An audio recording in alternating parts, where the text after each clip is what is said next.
Federal government awaits arrival of first batch of Nigerian returnees from Sudan. Consolidating democracy, APC governors pay a thank you visit on President Muhammadu Buhari. Plus, Minister of Finance says no suspension of removal of oil subsidy. These and more on Panorama today. I am Zenred Dingmun.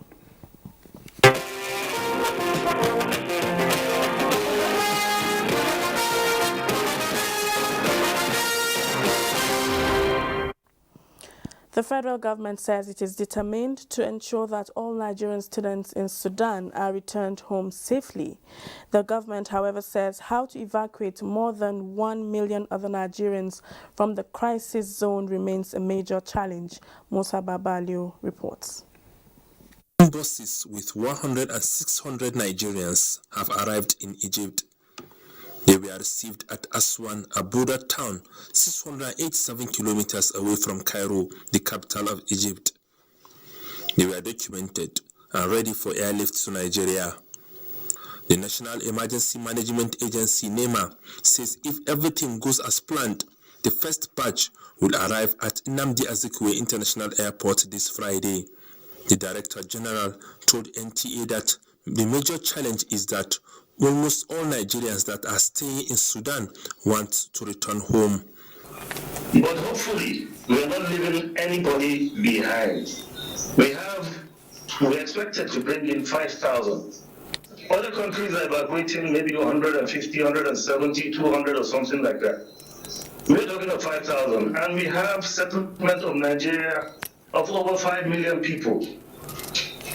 And the people that are settling in Sudan now want to come back also to Nigeria, which is another big challenge to us.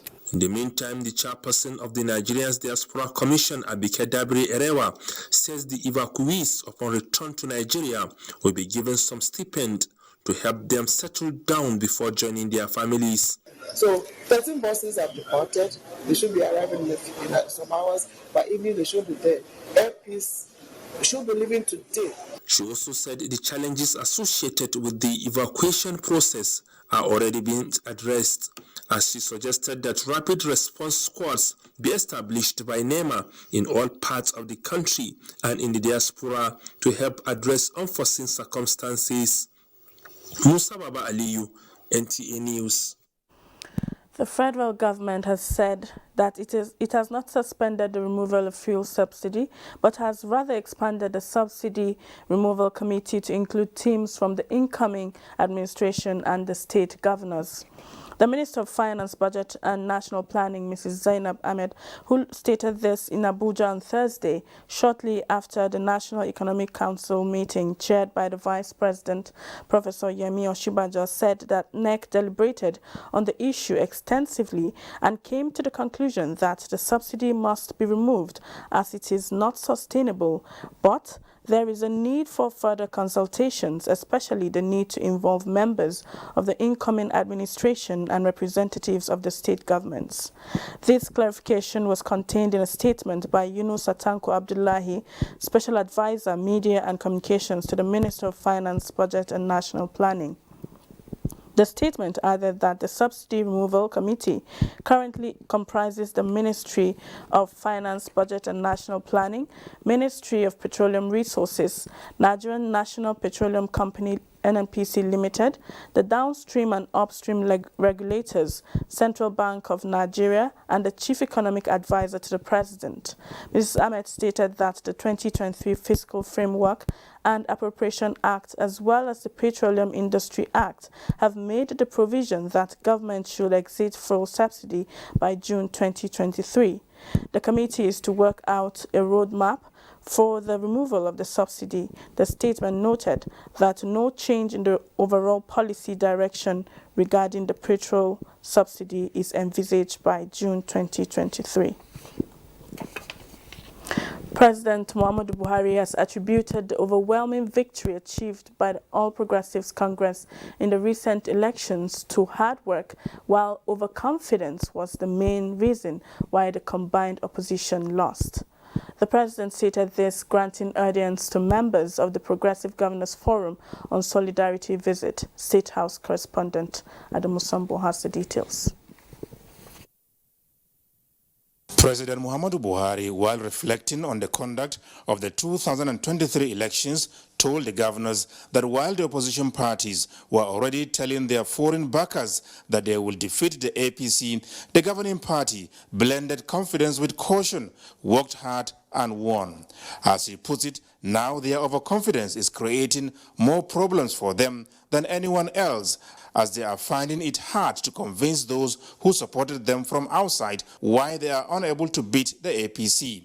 He attributed the loss of the opposition parties to a combination of overconfidence, complacency, and bad tactical moves. Responding to an issue raised by the Kebbi State Governor, President Buhari said, "An important reason I congratulated Asiwaju on winning the election is because the opposition got support and false hope from outside and went on to create the impression that they will defeat us. How more wrong could anyone be?" he asked. The president therefore charged the progressive governors to stick together and openly address issues amongst themselves courageously. This, he said, is the best way to survive politically in Nigeria.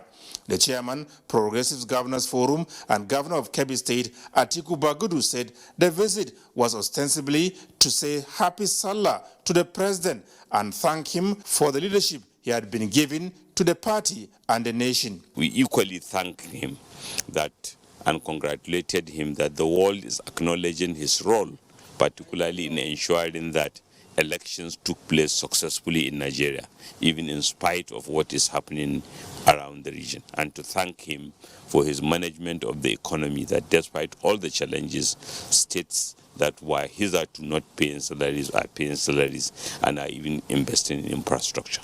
This is the first formal engagement between the president and the APC governors since the conduct of the last general elections. From the State House, Adamu Sambo, NTA News. President-elect Bola Tinubu has met with members of the Progressive Governors Forum in his series of consultation. Musbah Odanwahab reports from the private residence of the president-elect in Abuja. It was another busy day for the president-elect at his private residence as consultations intensify. There is no luxury of time, and mechanisms required to kickstart the administration that promises hope must be put in place, and on a sound footing too. The state must also key in for an overall developmental goal. And so, it was the turn of progressive governors to talk through the incoming dispensation with the incoming president. Governors of Kebbi, Lagos, Kogi, Kwara, Kaduna, Jigawa, Katsina, Imo, and governors-elect of Kano and Kaduna states were all on the roll call. And after the meeting, the governors are hopeful of a cordial relationship with the national government. APC is one big family, and today we are rallying around our president-elect, and he is leading the way. And by the special grace of God, we're going to come up with choices that is going to reflect the unity of our country, and Nigeria is going to be better off for it. The agenda of the Governors Forum is to ensure that we key into the vision of the incoming president, and all of us are involved in that. He has a responsibility to deliver, and we don't want him to blame anybody why he couldn't deliver.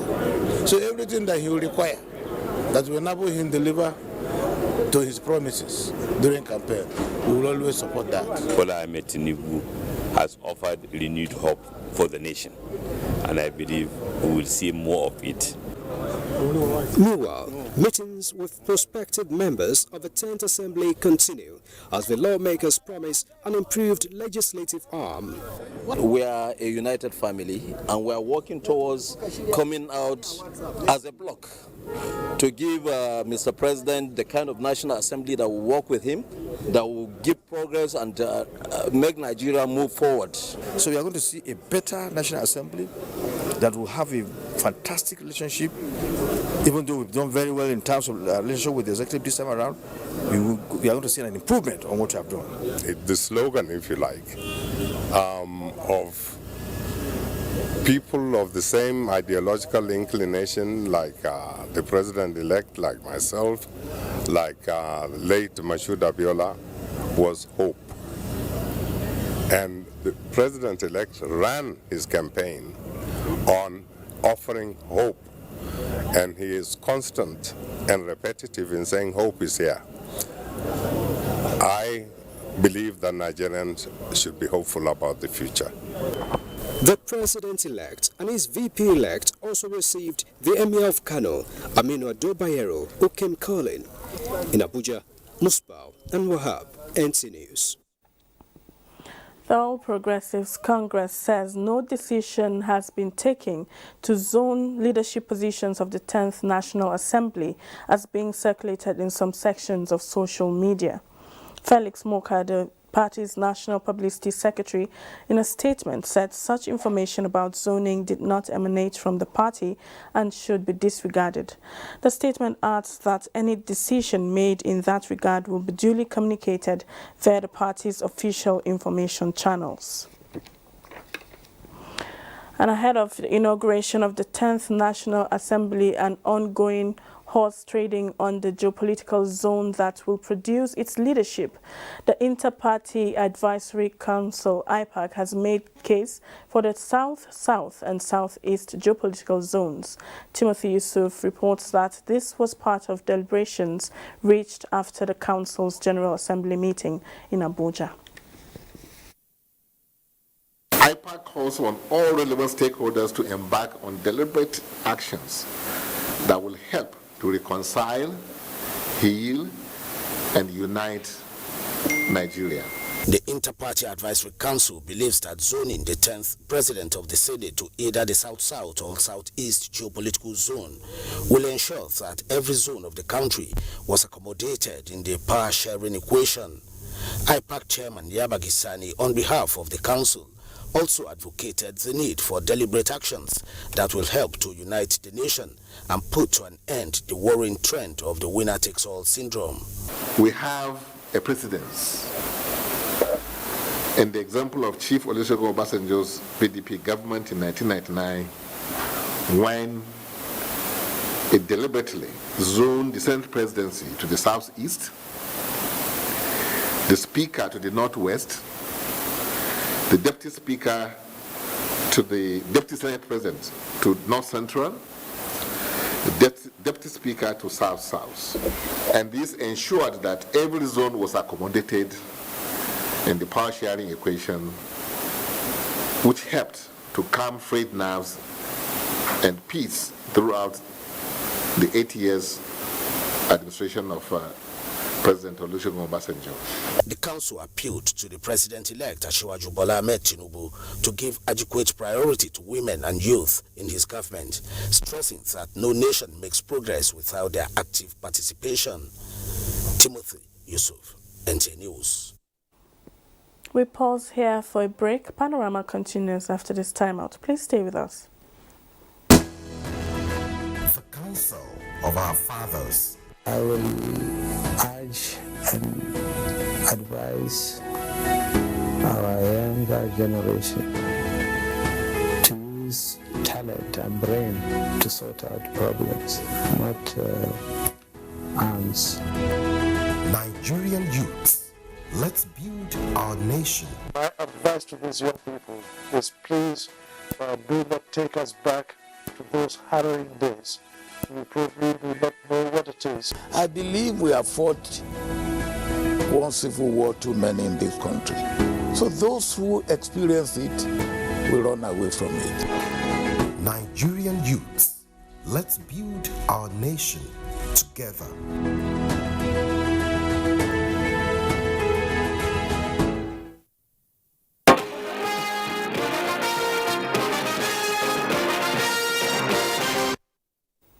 Thanks for staying with us. By leveraging on the power of information, diplomacy and economic operations, non-kinetic military operations help minimize collateral damage and civilian casualties while still achieving strategic objectives. These are the words of Chief of Defense Staff General Lucky Irabo at a two-day workshop on the use of broadcasting in complementing the military in conflict mitigation and conflict management. Haman Jabani reports.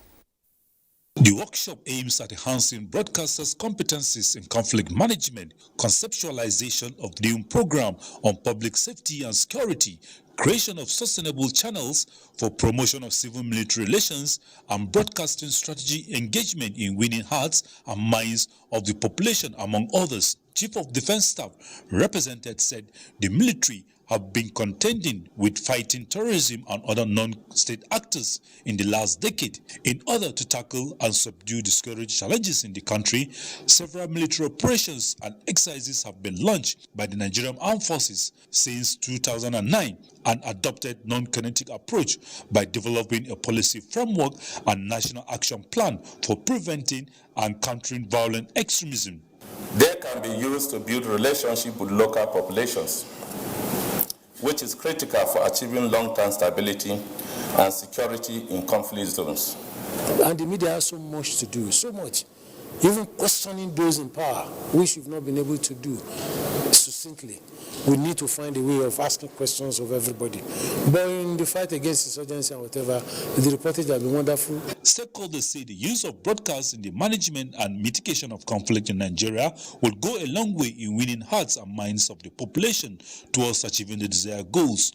Media should be encouraged by all stakeholders to exhibit professionalism and avoid creating tensions or confusions in the minds of the citizens when reporting security matters because of its inherent implication on our corporate existence. Suffice it to say that we have gathered bright minds from all sectors of broadcasting. I have no doubt that a lot of values will be added at the end of the day. Is to actually work hand in hand, some kind of useful partnership with the military security agencies to ensure that they achieve their mandate by ensuring that there's peace and security in the polity. It is hoped that the training will assist in bringing synergy between the armed forces of Nigeria and the media in curtailing the various security challenges in the country. Haman Jabani, NTA News. Military technology application is one of the biggest opportunities around the world for engineering innovations and inventions. The Chief of Defense Staff, General Lucky Irabo, at a summit for engineers in Abuja, spelled out their roles in the continuous quest to effectively secure the country. Kelvin Ebonanye reports. Modern warfare are executed not only by physical deployment of troops, but with the complement of military technology application. General Lucky Irabo represented noted that the expertise of Nigerian engineers in design, fabrication and training on gadgets and tools in tackling insecurity is needed now more than ever before, and challenged the Nigerian Society of Engineers to work more closely with the military in the task of nation building.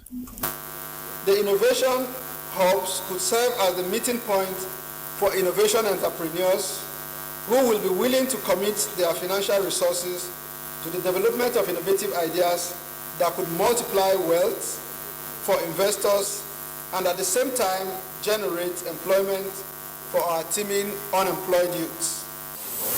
This sector has the capacity of becoming the key engine of our economic development, that is the security sector, because we all know that without security, nothing can be achieved. The annual public lecture series of the Nigerian Society of Engineers body branch is designed to analyze strategic areas the body and professionals within its rank can assist in the objectives of nationhood. In Abuja, Kelvin Ebonwaye, NTA News. The Nigerian Air Force has inaugurated world-class A-29 Super Tucano operations facilities at the 407 Air Combat Training Group in Kainji, Niger State. Abdurrahman Usman Jibrila reports.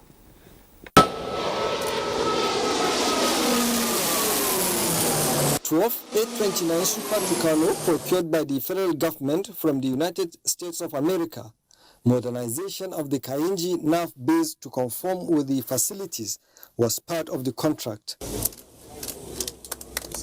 And this inauguration is part of the agreement, signifying the full operation of the facilities with critical facility upgrade. The aircraft have flown a combined total of 5,018 combat sorties and accumulated about 7,088 flying hours in support of NAV operations. Their employment has significantly contributed to the successes and operational gains made by the NAV and indeed the armed forces. It's a proud occasion not only for the country of Nigeria and the Nigerian Air Force, but also for the United States of America, the United States Air Force, and the United States Army. It proves together, as partner nations and military partners, we can accomplish great things, which in the end make the country of Nigeria and the world a safer place. Just last October, the Nigerian Air Force demonstrated the effectiveness of the A-29s when the Nigerian military successfully repelled an attack on nearby Wawa cantonment, just a few miles down the road. For effective service delivery, the Nigerian Air Force has added to its pilots, numbering 6 that were winged at this event, to add up to operate the T-27 aircraft. From the NAV base 407 in Kainji, Niger State, Abrahman Usman Jibrila, NTA News. Stakeholders have agreed to work together towards the successful conduct of the 2023 National Population and Housing Census. This was at a one-day special summit organized by Kano State Government in collaboration with the National Population Commission. Abdullahi Mustafa has the details. It is few days to the 2023 National Population and Housing Census in Nigeria. And the purpose of that is to ensure that we have data that will assist government in terms of planning, of programs and policies that will benefit the people of Nigeria. Those concerned are putting finishing touches to ensure its successful conduct. This gathering is one of the last-minute preparations being made in Kano State. It is a gathering of key stakeholders including religious, traditional and community leaders, members of the business community, as well as representatives of women and youth. The one-day summit is a platform to sensitize participants on the format and modalities for the exercise. It was also used to answer questions raised and clear the air on areas of concern. People talk about places of insecurity. They mention Borno State, they mention Zamfara State, they mention many other states, and they believe that the Commission may not have been there. But I want to tell you now that the Commission has covered 99% of Nigeria with physical presence. This is surprising, but we have done it. Stakeholders at the summit are expected to pass the information gained down to communities and their subjects. In Kano, Abdullahi Mustafa, NTA News. Up next is Sports Update with Gift George. We begin with handball. Nigeria Thursday earned its first victory at the IHF Emerging Nations Championship ongoing in Bulgaria with a 35-17 victory over Azerbaijan. Nigeria handball rising star Farouk Yusuf finished the game with 13 goals, taking his overall tally to 19, the second largest in the group phase. Obina Ani was voted player of the match. It is Nigeria's second biggest win in the competition in 12 games. The national under-24 men's handball team, who finished second in Group D, will now play Great Britain in the 5th place match on Saturday. In football, May 3 has been slated as kickoff date for the 2023 Nationwide League 1. About 400 clubs nationwide indicate interest in the league. This was disclosed at a media briefing with sports journalists ahead of the event in Lagos. In area of security, I must tell you that we've tried our best possible to ensure that we have all security personnel around us that can be with us. We are going to work with some private guards, which will be specifically detailed for the match officials. In Scrabble, the main organizing committee for the Maiden Pan-African Scrabble Association President Cup and Africa Youth Scrabble Championship has concluded arrangements for a historic trophy tour for Africa Youth Scrabble Championship. The trophy tour is one of the significant activities planned by the continental body at making the championship a household name on the continent. The trophy tour will begin on the 1st to the 3rd of May in Ghana. The trophy tour is meant to activate interest from the grassroots and will be in Lagos from the 15th to the 17th of May 2023. With sports updates, Gift George, NTA News. And that's it on Panorama today. Thanks for your time.